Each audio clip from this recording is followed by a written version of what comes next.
প্রথমে আমাদের কিছু বক্তব্য, তারপর আপনাদের কোনো প্রশ্ন থাকলে আমরা উত্তর দেওয়ার সাধ্যমতো চেষ্টা করি। একদম। একটা হচ্ছে যে অভিষেক বন্দ্যোপাধ্যায় আমাদের সর্বভারতীয় সাধারণ সম্পাদক যে চ্যালেঞ্জ করেছিলেন,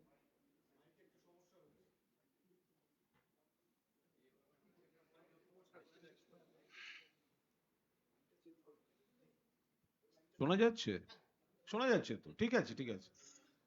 আমাদের সর্বভারতীয় সাধারণ সম্পাদক অভিষেক বন্দ্যোপাধ্যায় যে চ্যালেঞ্জ করেছিলেন, শ্বেতপত্র প্রকাশ, তথ্য পরিসংখ্যান, 100 দিনের কাজ, আবাস, বাংলার বকেয়া এবং বিজেপি নেতারা যে মিথ্যা দাবিটা করে চলেছিলেন যে বাংলাকে নাকি তারা টাকা দিয়েছেন, অভিষেক বন্দ্যোপাধ্যায় খোলাখুলি চ্যালেঞ্জ করেছিলেন। আজ 10 দিন পার হয়ে গেল, সে চ্যালেঞ্জের কোনো জবাব নেই। আমরা আরেকবার মনে করিয়ে দিচ্ছি যে কেন্দ্রীয় সরকারের তরফ থেকে বিজেপির কোনো কোনো নেতা বলার চেষ্টা করছে তারা নাকি টাকা দিয়েছে, তারা নাকি বাড়ি অনুমোদন করেছে। আর অভিষেক বন্দ্যোপাধ্যায় খুব স্পষ্টভাবে বলে দিয়েছিলেন যে শেষ 3 আর্থিক বছরে কেন্দ্রীয় সরকার বাংলাকে এই খাতে কত টাকা দিয়েছে, তো তারা দিক, প্রকাশ করুক। ব্যাংক অ্যাকাউন্টের ডিটেলসটা মিডিয়ার কাছে দিয়ে দিক, কোন অ্যাকাউন্ট থেকে রাজ্যের কোন অ্যাকাউন্টে এসছে। তথ্য পরিসংখ্যান নিয়ে মুখোমুখি ডিবেট চেয়েছিলেন, কেউ আসেননি সাড়া দিয়ে। আমরা মনে করিয়ে দিচ্ছি 10 দিন হয়ে গেল, অভিষেকের চ্যালেঞ্জে বিজেপি সাড়া দিতে পারল না। আমরা বলছি এই যে মোদির গ্যারান্টি বরং দিদির গ্যারান্টি, কর্মসংস্থানের ক্ষেত্রেও মোদির গ্যারান্টি ভাঁওতা এবং মমতা বন্দ্যোপাধ্যায়ের গ্যারান্টিটা হচ্ছে বাস্তবসম্মত এবং কথা দিলে কথা রাখা হয়, সেটা কর্মসংস্থান তার একটা বড় ক্ষেত্র। 2014 সালে ক্ষমতায় আসার আগে বিজেপির প্রতিশ্রুতি ছিল বছরে 2 কোটি চাকরি, 2 কোটি। তাই যদি হয় তাহলে 10 বছর হয়েছে 2014 থেকে 2024, তাহলে 2 কোটি করে হিসাব হলে 20 কোটি। 20 কোটি চাকরি বিজেপি দেওয়ার কথা, সে কোথায় 20 কোটি? 20 কোটি তো চাকরি নতুন সৃষ্টি হয়নি, উল্টে কর্মচ্যুত কর্মহীনের সংখ্যা বেড়ে গিয়েছে। তারা 2014 সালে তাদের ইস্তেহারে 25 কোটি চাকরির প্রতিশ্রুতি দিয়েছিল, তারা কথা রাখেনি।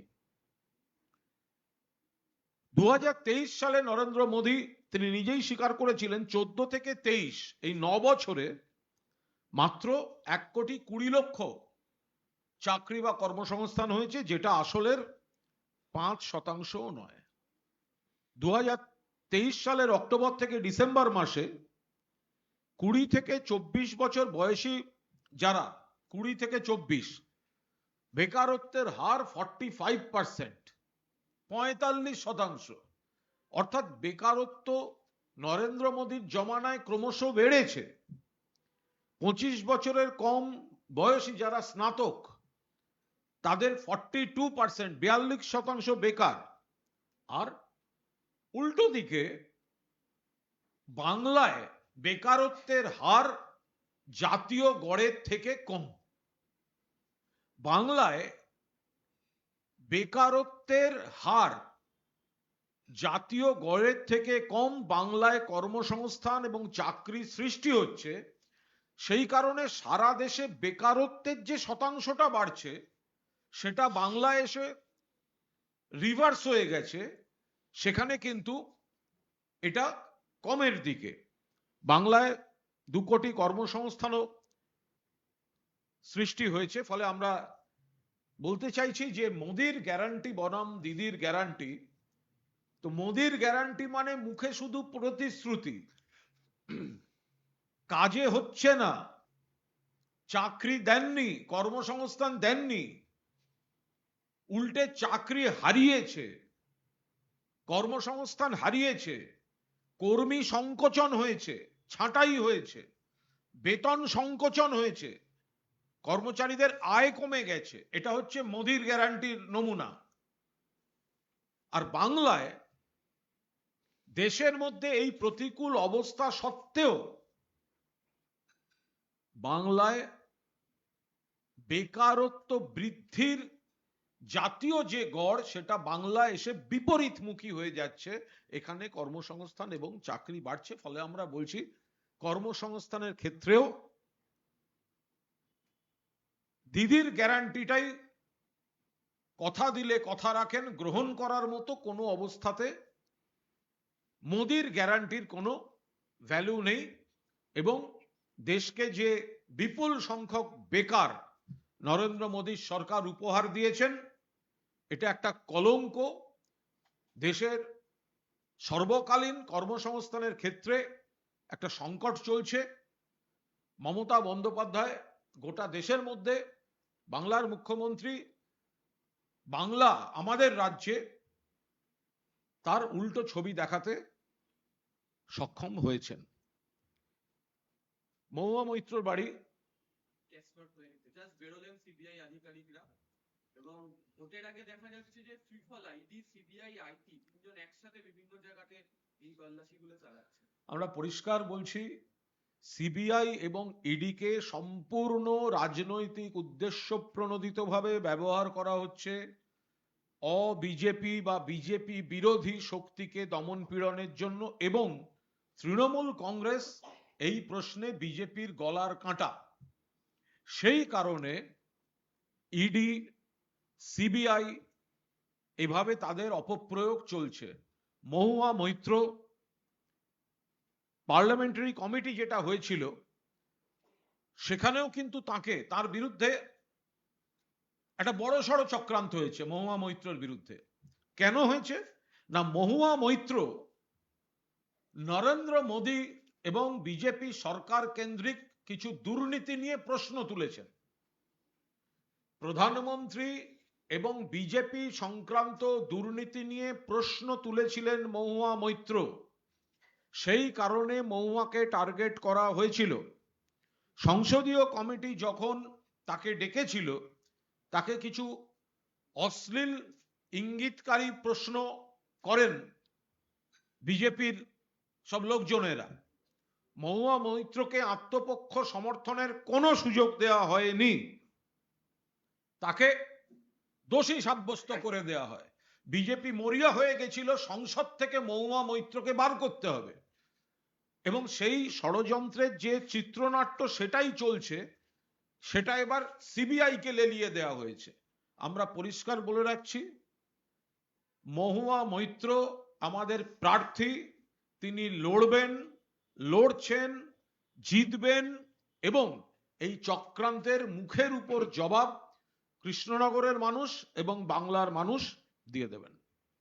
তিনটে সেন্ট্রাল এজেন্সিকে একসাথে ব্যবহার ভোটের আগে, এটা কি কোথাও অপোজিশনের প্রতি চাপ তৈরি করার কৌশল? আমরা বলছি, এই যে CBI, ED, income tax, NIA, এই ধরনের এজেন্সিগুলোকে যে এইভাবে ব্যবহার করা হচ্ছে, দিল্লির মুখ্যমন্ত্রীকে যেভাবে ইডি দিয়ে অ্যারেস্ট করে নেওয়া হলো, যেভাবে পশ্চিমবঙ্গে এজেন্সির মিসইউজ করে এজেন্সির তৎপরতা বাড়ানো হচ্ছে, এটা থেকে প্রমাণ হচ্ছে বিজেপি মরিয়া হয়ে গেছে তাদের হার বাঁচাতে। বিজেপি সমস্ত দিক থেকে খবর পাচ্ছে দিল্লির মসনদে বিজেপি ফিরছে না, সেই জন্য তাদের এত মরিয়া ভাব, সেই জন্য তাদের এত হিংস্র চেহারা। সমস্ত রকম নাক, নোক, দাঁত বার করে বিজেপি ঝাঁপিয়ে পড়েছে, এবং সব সেন্ট্রাল এজেন্সিকে এইভাবে মিসইউজ করা হচ্ছে যে একজন দিল্লির মুখ্যমন্ত্রীকে সেখান থেকে ধরে নেওয়া হচ্ছে, পশ্চিমবঙ্গ হচ্ছে ওদের গলার কাঁটা। এই জায়গায় সিবিআই, ইডি, ইনকাম ট্যাক্স তাদেরকে নামিয়ে দেওয়া হয়েছে। এটাই প্রমাণিত হচ্ছে বিজেপি রাজনৈতিকভাবে আত্মবিশ্বাসী নয় মানুষের প্রতি। বাংলার মানুষ তাদের বিজেপিকে যে সমর্থন করছেন না, এটা বিজেপি বুঝে গিয়েছে। সেই কারণে মরিয়া হয়ে তারা এই হিংস্র আচরণ করছে। বিজেপি বলছে মাফলারের পর এবার হাওয়াই চুক্তি। এগুলো সব আমরা দীর্ঘদিন ধরে খুঁজে আসি। আমরা আবার বলছি যে এই বিজেপি যাদেরকে দুর্নীতিগ্রস্ত বলেছিল, অসমের হেমন্ত বিশ্ব শর্মা, অধিকারী প্রাইভেট লিমিটেডের শুভেন্দু অধিকারী, নারায়ণ রানে, অজিত পাওয়ার, যেই তারা বিজেপিতে যোগ দিয়ে দিয়েছেন তখন তারা বড় নেতা হয়ে গেছেন। আর বিজেপি এইভাবে এক একজনকে তাদের যাদের তারা টার্গেট করে নেবে, এইভাবে তারা দাগিয়ে দেবে, এইভাবে তারা মেলাইন করবে, এইভাবে তারা চাপ দেবে। আর যারা মেরুদণ্ড খুইয়ে বিজেপির কাছে আত্মসমর্পণ করে বিজেপিতে নাম লেখাবে, তারা সঙ্গে সঙ্গে বিজেপির নেতা হয়ে যাচ্ছে। ফলে বিজেপি আগে এর কৈফিয়ত দিক যে তারা যাদের দুর্নীতিগ্রস্ত বলেছেন, হেমন্ত বিশ্ব শর্মা, শুভেন্দু অধিকারী, নারায়ণ রানে, অজিত পাওয়ার, এরা কি করে রাতারাতি বিজেপির নেতা হয়ে গেলেন? তখন তাদের দুর্নীতির অভিযোগ কোথায় থাকে? সিপিএম এবং কংগ্রেস স্পষ্ট অভিযোগ করছে যে কেজরিওয়ালের অ্যারেস্টের পর প্রধানমন্ত্রী মুখ্যমন্ত্রীকে অ্যারেস্ট করা যায়, কিন্তু এই রাজ্যের ক্ষেত্রে সেই নরম কেন এগেন্স্ট মমতা বন্দ্যোপাধ্যায়ের নাম বলছেন? কংগ্রেস আর সিপিএম দুটো অতৃপ্ত আত্মা, ওদের অনুযায়ী কি সমস্ত ওদের ইচ্ছা মতো হবে? বিজেপি যতটা পারছে ঝাঁপিয়ে তৃণমূলকে ডিস্টার্ব করছে, অপপ্রয়োগ করছে, কিন্তু যে জায়গাটা তারা কোনোভাবে জুড়তে পারছে না, অভিষেককে এত হ্যারাস করেছে, কিন্তু যদি ন্যূনতম কিছু না থাকে তো হচ্ছে না। তাহলে এই সিপিএম, এই স্টেট কংগ্রেস, এদের এই দ্বিচারিতা কেন? এই কংগ্রেস, স্টেট কংগ্রেস বিজেপির দালাল, বিজেপির এজেন্ট, কেন দ্বিচারিতা? তৃণমূলের কাছে যদি কেউ আসে সিবিআই ইডি, তখন হচ্ছে আনন্দ, আনন্দ, তখন সিবিআই ইডি ভালো। আর যখন সর্বভারতীয় কোনো কংগ্রেস নেতার বাড়িতে সিবিআই ইডি যায়, তখন সিবিআই ইডি খারাপ, আর এরা নাকি ইন্ডিয়া জোটের শরিক। ফলে এই কারণেই আমরা ইন্ডিয়া জোটে 100 বার আছি, সর্বভারতীয় ক্ষেত্রে আছি, আর বিজেপির দালাল সিপিএম, বিজেপির বি টিম রাজ্য কংগ্রেসকে 1 ইঞ্চি জমি বাংলায় আমরা ছাড়বো না। কোনলাকে ইলেকট্রাল বন্ড নিয়ে প্রশ্ন করছে যে ফিউচার গেমিং সংস্থা তারা 542 কোটি টাকা দিয়েছে তৃণমূল কংগ্রেসকে, বিরোধীরা ইতিমধ্যেই প্রশ্ন তুলতে শুরু করেছে এই বিষয়ে। আমি একটা খুব স্পষ্ট করে বলি, এই যে বন্ড, ইলেকশন বন্ড, এই বন্ডটা তো বিজেপি শুরু করেছে, বিজেপি আইনটা করে এনেছে। আমরা মমতা বন্দ্যোপাধ্যায় দীর্ঘদিন ধরে, 9 দশক ধরে মমতা বন্দ্যোপাধ্যায়ের বক্তব্য হচ্ছে ইলেকশনটা স্টেট ফান্ডিং এ হোক, কালো টাকা, বিপুল টাকা, এই খরচাগুলো বন্ধ হোক, এটা মমতা বন্দ্যোপাধ্যায়ের দীর্ঘদিনের দাবি এবং থিওরি, যে স্টেট ফান্ডিং এ ইলেকশন হোক। তো বিজেপি তো শোনেনি। তো বিজেপি এই নতুন নিয়মটা এনেছে, বন্ড। তাহলে বাকিরা আমরা সেই নিয়মটা মেনেছি। আমি খুব স্পেসিফিক্যালি বলে রাখি, কারা তৃণমূলকে কত দিয়েছে তৃণমূল কংগ্রেস জানতো না। কোন কোম্পানি তৃণমূল কংগ্রেসকে টাকা দিয়েছে এটা তৃণমূল কংগ্রেস জানতো না, কারণ কেন্দ্রের নিয়ম অনুযায়ী কোন কোম্পানি বন্ড কিনবে, ধরা যাক 10 দিনের জন্য খোলা, কেউ সেই বন্ড তৃণমূল ভবনের সামনে বক্স, তৃণমূল ভবনে বক্স রাখা থাকতো, যারা দিতে চেয়েছেন তারা সেই ড্রপ বক্সে দিয়ে গেছেন, এবং সেখানে শুধুমাত্র একটা আলফা নিউমেরিক্যাল কোড, সেখানে কিন্তু কোথাও বলা থাকতো না কোন কোম্পানি বা কে হচ্ছে দাতা। ফলে দেশে এই সিস্টেমটা বিজেপি করেছে।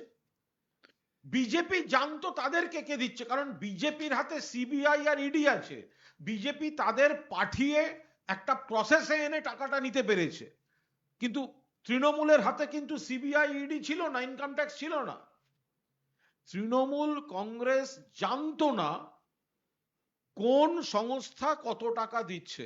আমাদের ড্রপ বক্স রাখা ছিল নিয়ম মেনে, আমরা সেটা খুলেছি, সেখান থেকে যা বন্ড পাওয়া গেছে নিয়ম মতো, কোনো ব্যক্তিগত অ্যাকাউন্টে নয়, রেজিস্টার্ড পলিটিক্যাল পার্টির অ্যাকাউন্টে সেটাকে জমা দেওয়া হয়েছে, সেটা এনক্যাশ হয়েছে, যা হয়েছে নিয়ম মতো হয়েছে।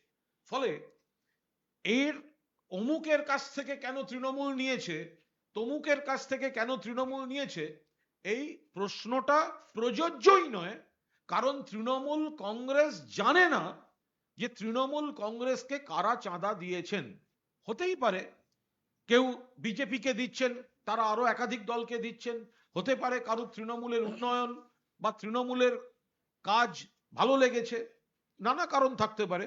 কিন্তু তৃণমূল কংগ্রেস কারোর সঙ্গে বার্গেন করে সিবিআই ইডি ইনকাম ট্যাক্স পাঠিয়ে কেন্দ্রীয় সরকারের বরাত দিয়ে সেখান থেকে বন্ড কিনিয়ে টাকা নেয়া, যেটা বিজেপির পক্ষে সম্ভব, কারণ ক্ষমতাটা তাদের হাতে, তৃণমূলের হাতে ক্ষমতাও নেই, তাই তৃণমূল সে কাজ করেনি। Thank you. এবার ডক্টর সেন পরে বলছেন, বাংলাটা সেরে নাও আগে। চন্দ্রনাথ সেনের বাড়িতে কেন্দ্রীয় এজেন্সি দাবি করছে বা তার সূত্রে মাত্রা জানাচ্ছে যে নগদ পাওয়া গেছে 120 লক্ষ টাকা এবং দীর্ঘক্ষণ তল্লাশি ছিল। না, এটা তো একটা তদন্তের বিষয়।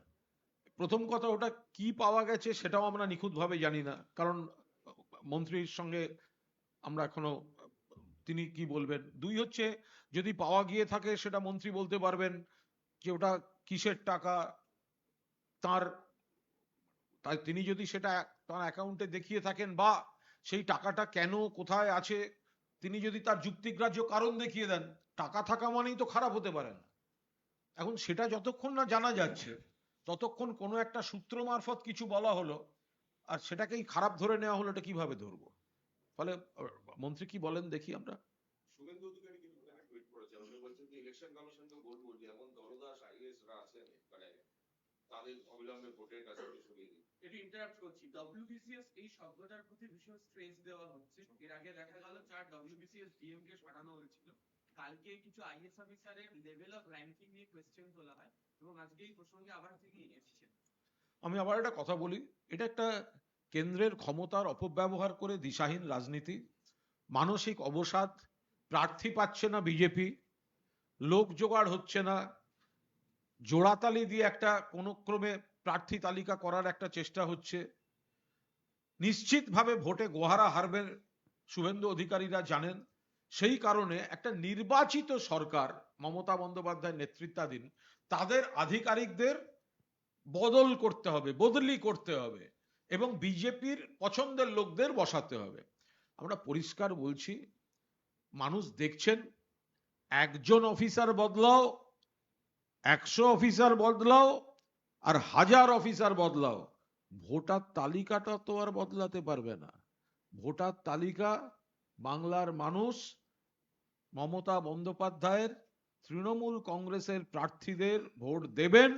শুভেন্দুরা এই সিবিআই পাঠাও, ইডি পাঠাও, অফিসার বদলি করো, এই নিয়ে ব্যস্ত থাকুক, আর মানুষের সঙ্গে সেতু বন্ধন করে সিটগুলো জিতে নিয়ে যাবে তৃণমূল কংগ্রেস।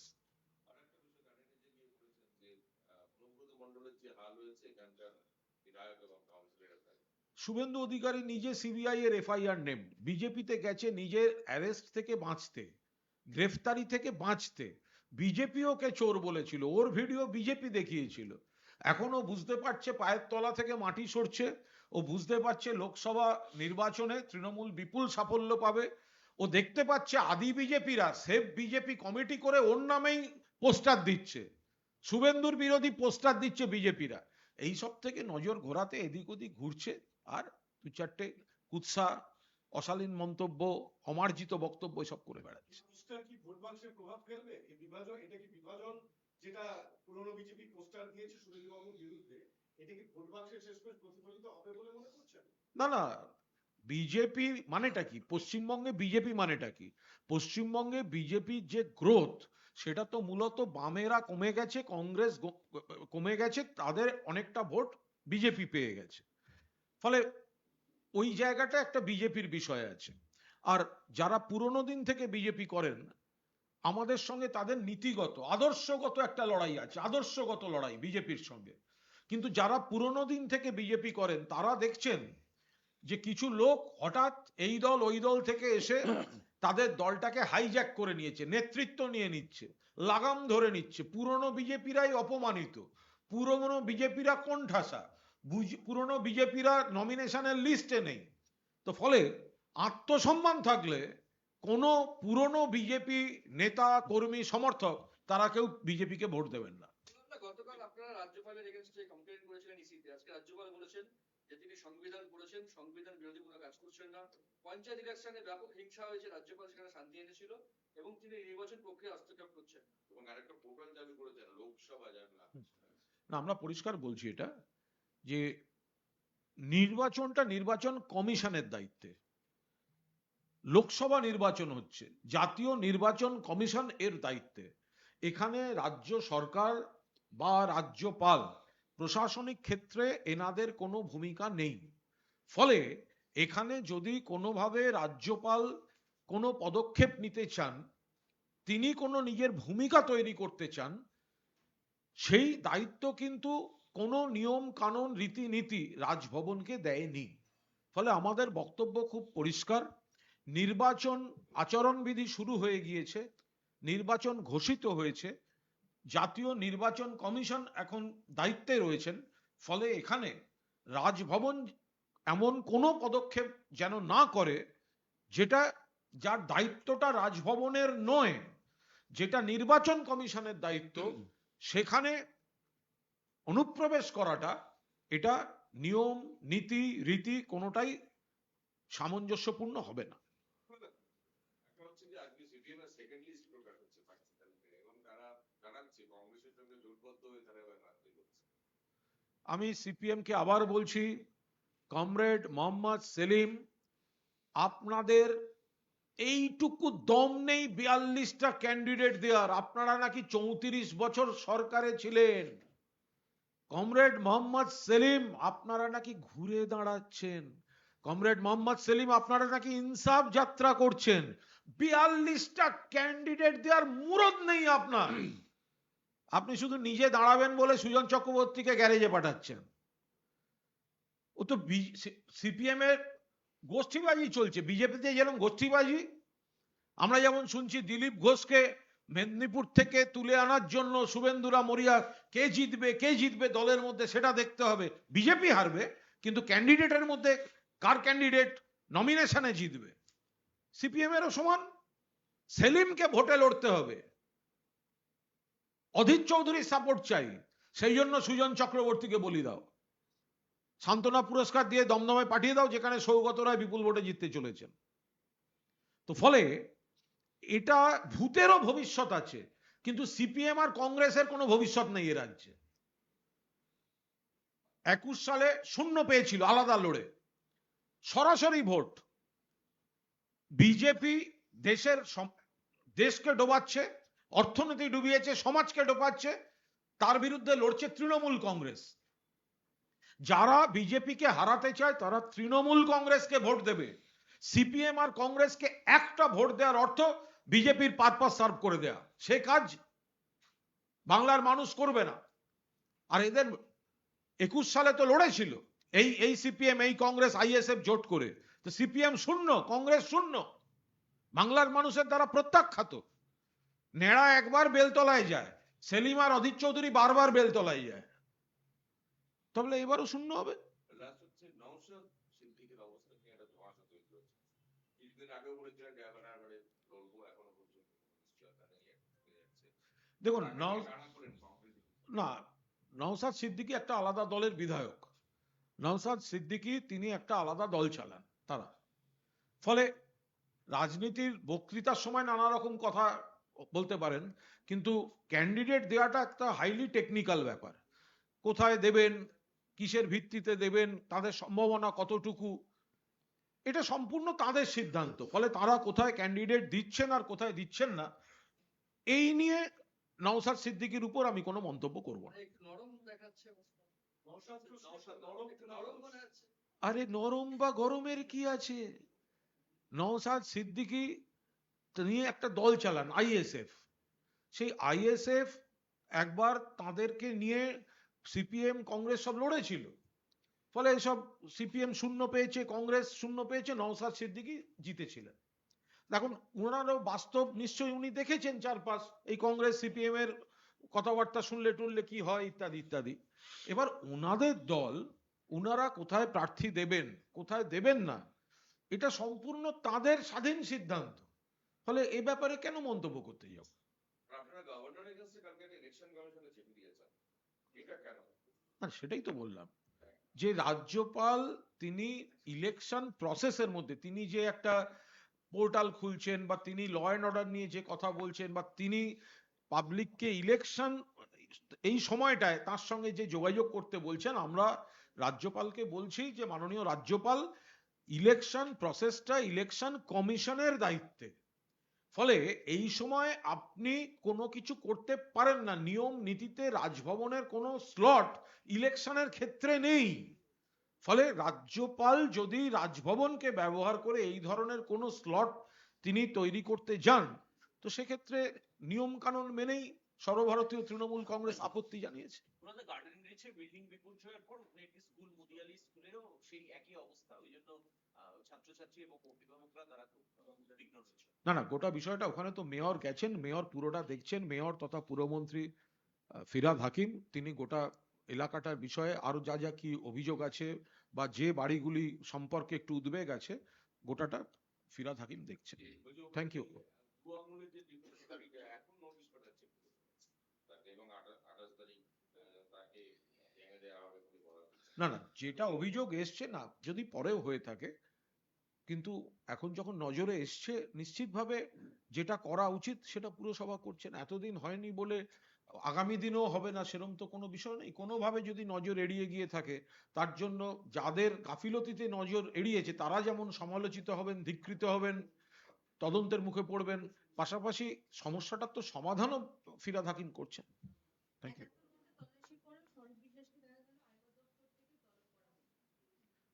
এটা সম্ভবত স্বরূপ বিশ্বাস এবং জুঁই বিশ্বাস জানিয়েছেন যে এটা একদম নির্বাচনের মুখে। জুঁই বিশ্বাস তো জানিয়েছেন, আমি যা দেখলাম যে ভোরবেলা দরজা ধাক্কাধাক্কি করে তারা ঢুকেছিলেন এবং তারা যা যা কোয়ারি ছিল সেগুলো সদুত্তর তারা দিয়েছেন বলে আমি অরূপ বিশ্বাস এবং জুঁই বিশ্বাস, স্বরূপ বিশ্বাস এবং জুঁই বিশ্বাস জানিয়েছেন যা দেখলাম। ফলে স্বরূপ এবং জুঁই এ ব্যাপারে তারা তাদের বক্তব্য রাখছেন, তারা জানিয়েছেন। আর বাকিটা ভোটের আগে আমাদের সংগঠকদের ব্যস্ত রাখার জন্য সেই জায়গায় কেন্দ্রীয় এজেন্সিকে অপব্যবহার এটা তো চলতেই থাকছে। Dada, in English now. Dada, this is Shorik from PTI. আগে বলে নি।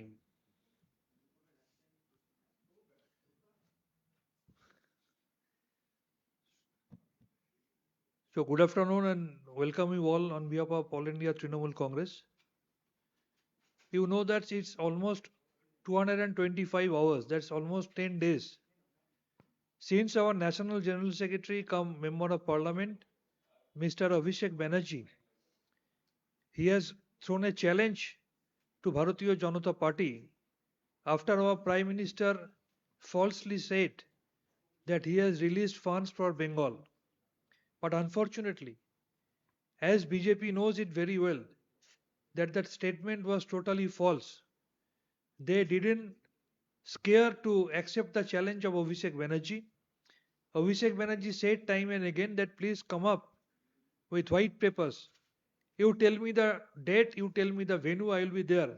I am ready to face you. But unfortunately, as BJP knows that it is totally lie, they failed to accept the challenge thrown by Abhishek Banerjee.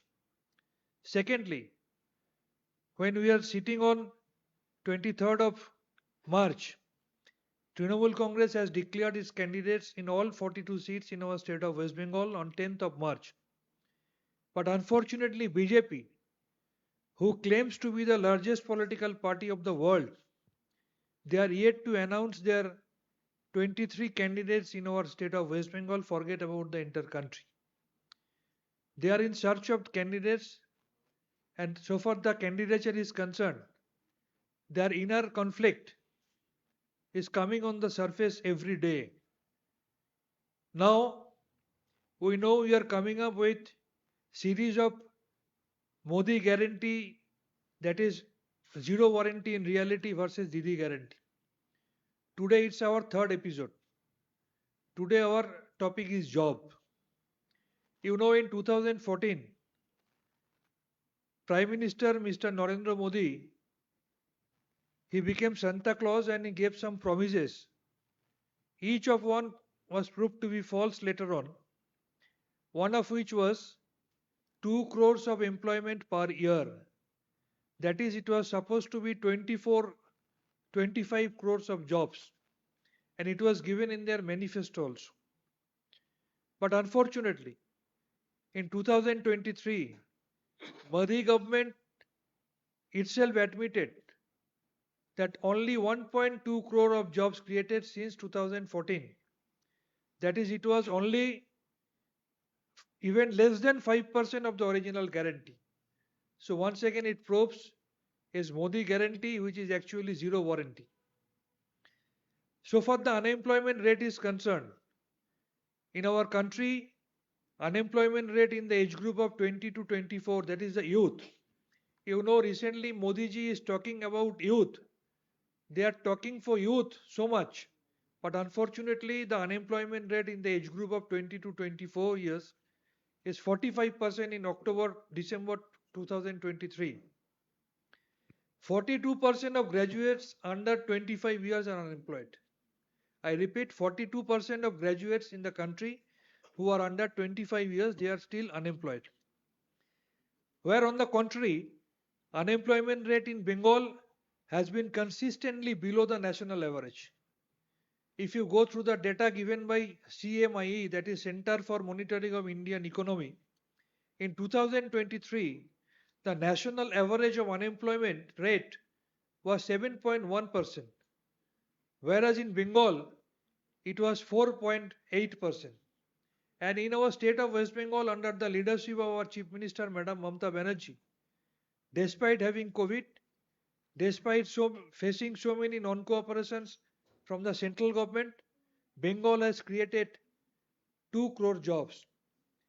Where India is facing 40 unemployment, the highest unemployment is last 45 years, despite facing COVID and so many non-cooperations from central government, under the leadership of Mamata Banerjee, this Trinamool Congress run government has created 40% employment.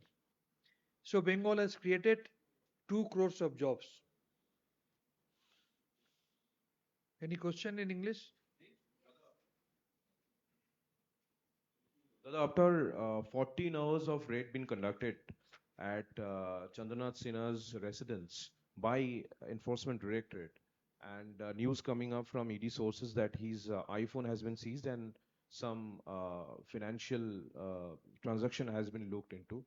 And today we have seen that CBI conducting raid at residence of Mahua Moitros and his father in Kolkata, father's residence as well. What is your and your party's take on this? See, it's clear by now that usage of ED and CBI has increased by more than 365% since BJP came into power, out of which 95% against the opposition political parties. And you all know that after the announcement of election, after the model code of conduct came into force, across the country, BJP is utilizing its central agencies against all important political oppositions and the leaders of the opposition political parties out of their political vendetta. So it's quite clear that so far the election is concerned, BJP is scared of the mandate that is to be given by the people of India in the coming days. That's why they are utilizing these central agencies as their political tools. Kejriwal has been given a remand of 6 days. He was arrested day before and has been given a remand of 6 days. It is very unfortunate, and probably it is for the first time that a sitting chief minister, he and an important leader of the opposition India alliance, he has been arrested even after the announcement of election schedule because of sheer political vendetta. Because BJP knows they are going to lose in the coming election, that's why they are using these central agencies against the opposition political parties and the important opposition political leaders. Okay, thank you.